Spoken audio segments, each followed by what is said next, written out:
Jack Miller, a retired Marine who had seen his fair share of battles, thought his fighting days were behind him.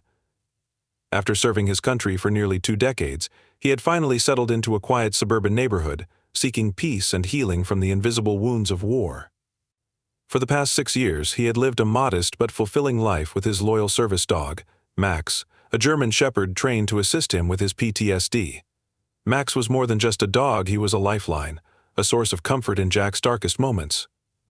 Whether it was sensing Jack's anxiety during a crowded grocery trip or waking him from the nightmares that still haunted him, Max had been there every step of the way. Jack's neighborhood seemed like the perfect place to start anew. The streets were lined with well-kept homes, children played freely on the sidewalks, and neighbors waved warmly to one another.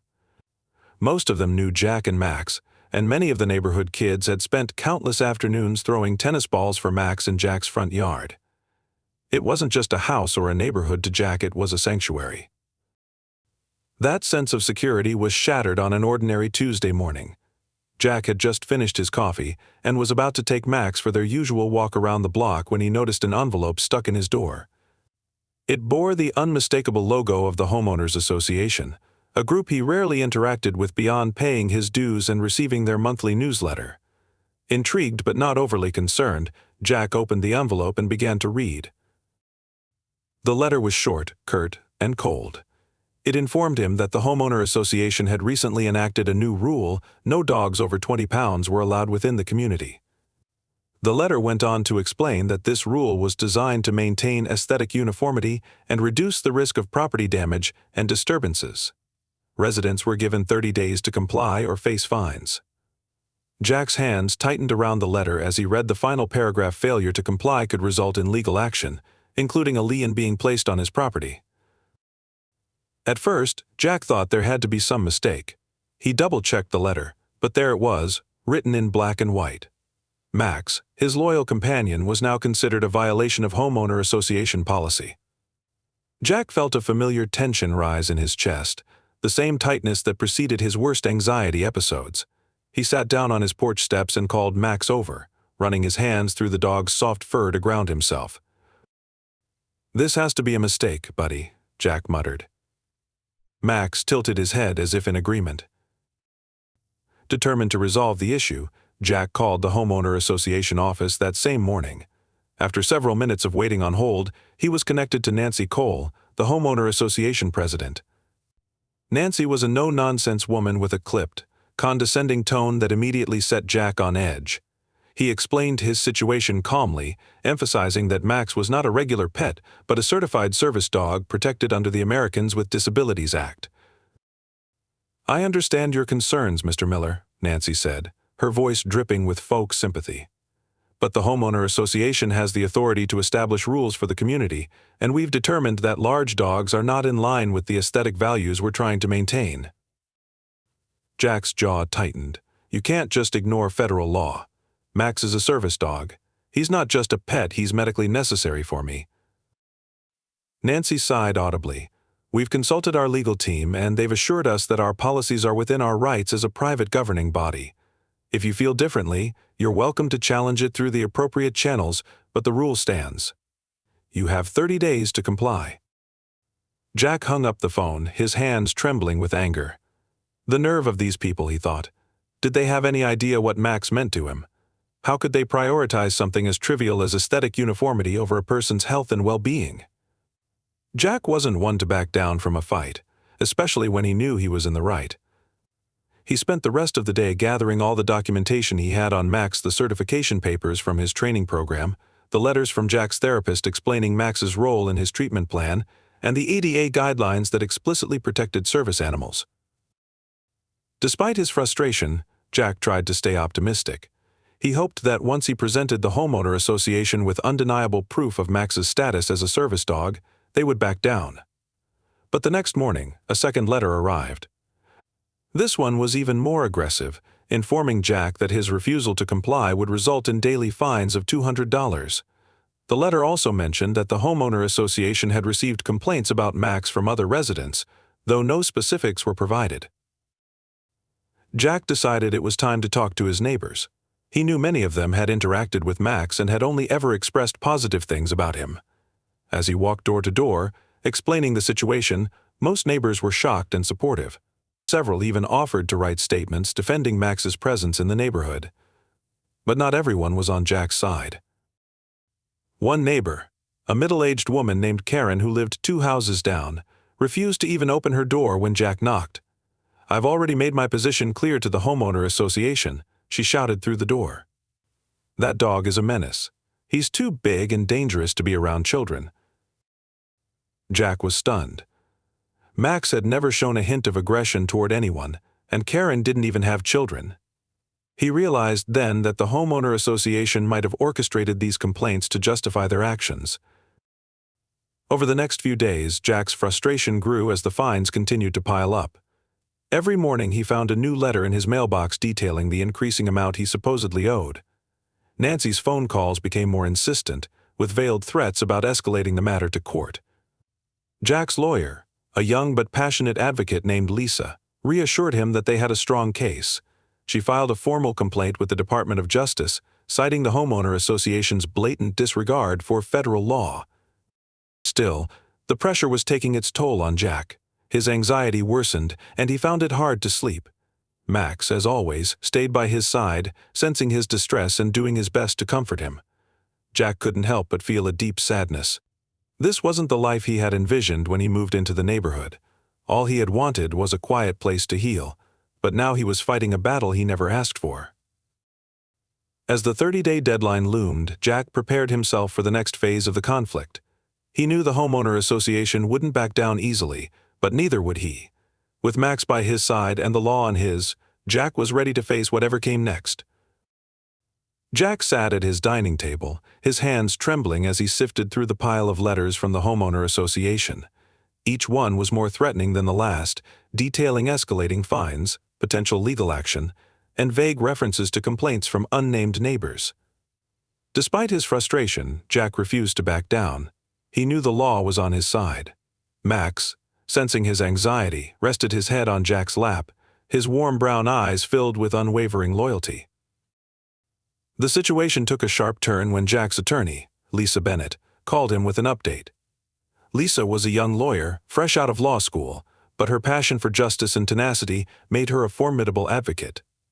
She had filed a formal complaint with the Department of Justice, citing the Homeowner Association's blatant violation of the Americans with Disabilities Act. The complaint was being reviewed, but Lisa warned Jack that the process could take weeks, even months. "They're trying to intimidate you, Jack," Lisa said over the phone, "but don't let them scare you into compliance. You're in the right here, and we have a strong case. Just document everything they do and say." Jack nodded, even though she couldn't see him. "Thanks, Lisa. I just didn't expect this much pushback over something so clear-cut." "Homeowner associations can be relentless when they think they're protecting their community standards," Lisa replied. "But that doesn't mean they're above the law." Over the next few days, Jack took Lisa's advice and began documenting everything. He kept detailed notes of every phone call with Nancy Cole, the homeowner association president, and saved all the letters and emails he received. He also reached out to his neighbors, hoping to gather support. Most of them were appalled by the homeowner association's actions and agreed to sign statements vouching for Max's behavior and the importance of his role as a service dog. However, not everyone was on Jack's side. Karen, the neighbor who had refused to open her door earlier, became a vocal opponent. She claimed that Max's size made him a danger to the community and even started spreading rumors that he had growled at children. Jack was furious but tried to stay calm. He knew these allegations were baseless and designed to discredit him. Still, the whispers spread, and Jack began to feel the weight of the homeowner association's smear campaign. The situation escalated further when Jack received a notice from the homeowner association informing him that they were initiating legal proceedings to enforce the removal of Max. The letter cited the homeowner association's authority to govern community rules and claimed that Jack's refusal to comply was a breach of his homeowner agreement. Enclosed with the notice was a list of supposed complaints from neighbors, many of which were clearly fabricated. One complaint stated that Max had aggressively barked at a group of children playing on the street. Another claimed that he had damaged a neighbor's fence, though Jack knew Max never left his yard without him. The most ridiculous accusation came from Karen, who alleged that Max's presence was lowering property values in the neighborhood. Jack couldn't believe the lengths the homeowner association was going to in their campaign against him. Fueled by anger and determination, Jack decided to fight back publicly. He reached out to a local news station, hoping to shed light on the homeowner association's actions. The station agreed to cover his story, and within days a reporter and cameraman showed up at Jack's house. Jack was nervous but knew this was his chance to show the truth. As the camera rolled, Jack recounted his story, explaining Max's role as a service dog and the emotional support he provided. He showed the reporter the letters from the homeowner association and the fabricated complaints, emphasizing how the homeowner association's actions were not only unjust but also illegal.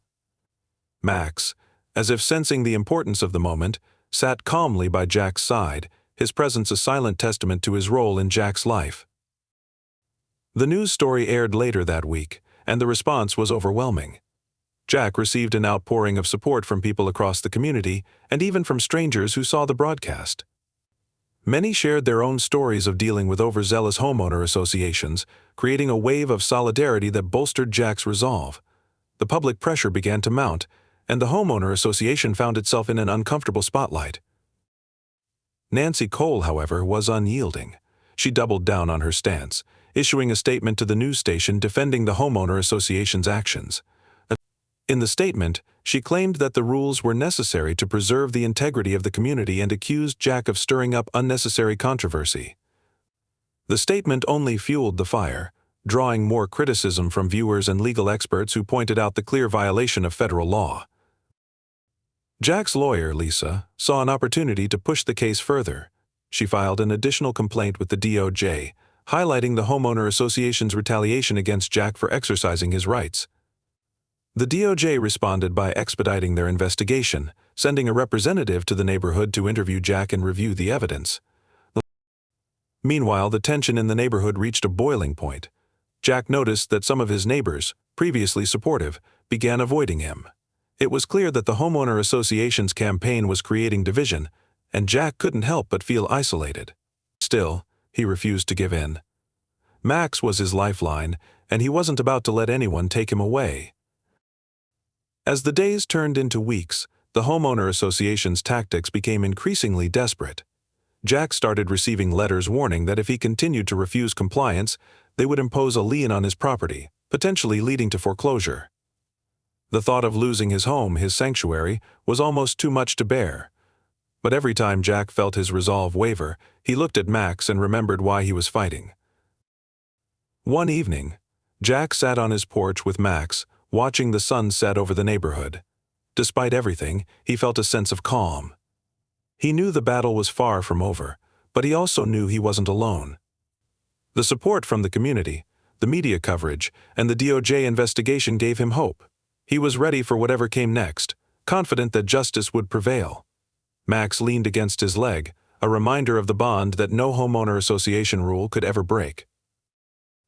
The morning sunlight poured through the blinds as Jack Miller sat at his kitchen table, surrounded by legal documents, community letters, and a steaming cup of coffee he could barely sip.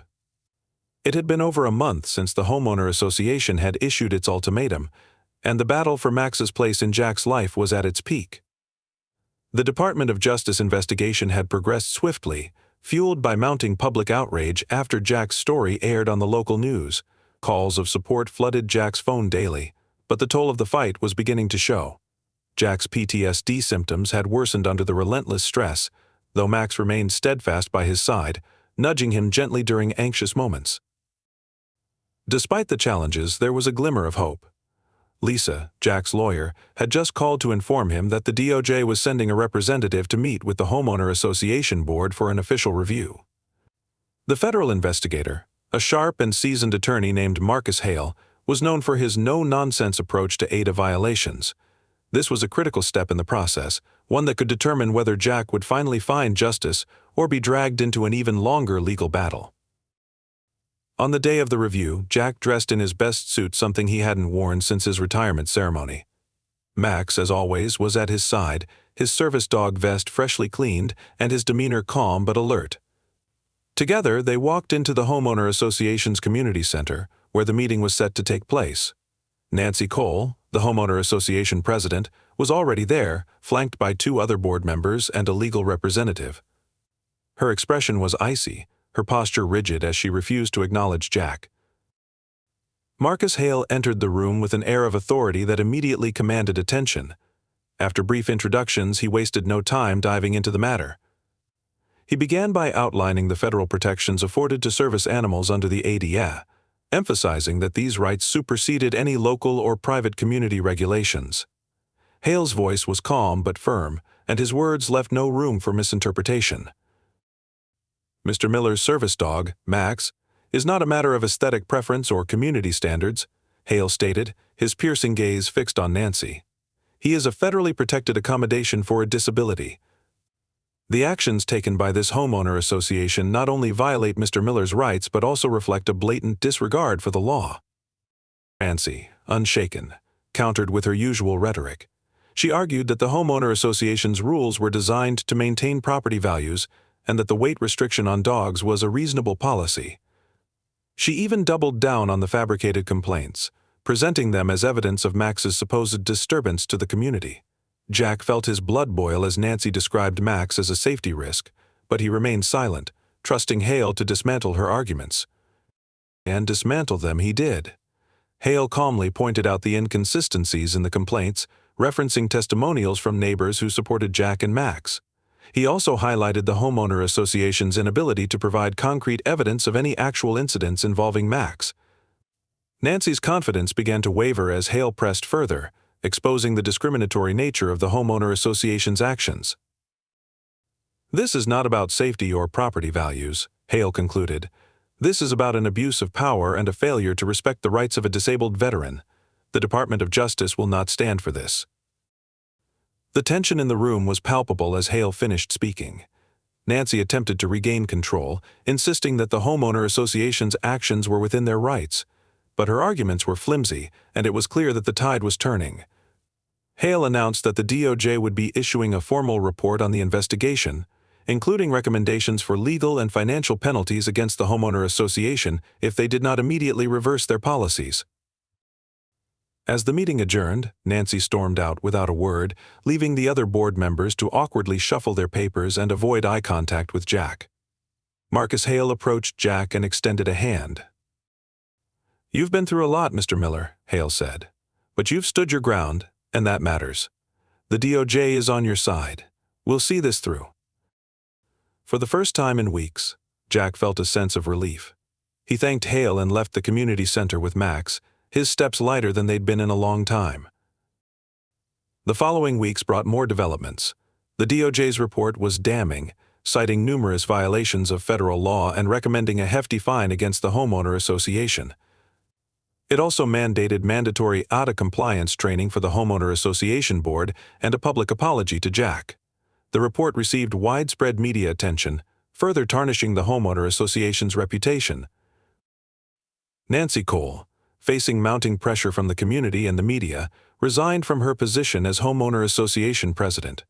Her resignation was met with mixed reactions. Some neighbors who had supported her policies expressed disappointment, while others were relieved to see her go. A new board was elected, one that promised to prioritize fairness and inclusivity. Jack's victory was not just a personal triumph but a turning point for the community. Many residents began re-evaluating the homeowner association's practices, pushing for more transparency and accountability. The mandatory ADA training became a catalyst for broader discussions about the rights of individuals with disabilities, fostering a sense of awareness and empathy that had been sorely lacking. For Jack, life gradually returned to normal. The fines were rescinded, the fabricated complaints were officially dismissed, and Max's place in the neighborhood was secured. Neighbors who had once avoided Jack now stopped by to apologize or offer their support. Some even brought treats for Max, who accepted them with his usual gentle demeanor. One afternoon, as Jack sat on his porch with Max by his side, he reflected on the journey they had been through. The fight had been exhausting, but it had also been worth it. Max had not only helped Jack navigate his personal struggles but had also become a symbol of resilience and justice for the entire community. As the sun dipped below the horizon, casting a warm glow over the neighborhood, Jack felt a deep sense of peace. He reached down to scratch Max behind the ears, smiling as the dog leaned into his touch. "We did it, buddy," Jack said softly. "We stood our ground, and we won." Max wagged his tail, his loyalty and love unwavering. For Jack, the battle with the homeowner association had been a reminder that some fights were worth fighting, especially when they involved protecting the ones who meant the most. Together, they had faced the storm and come out stronger on the other side. And as Jack looked out at his neighborhood, he knew they had not just won a battle but had also made a lasting impact that would resonate for years to come.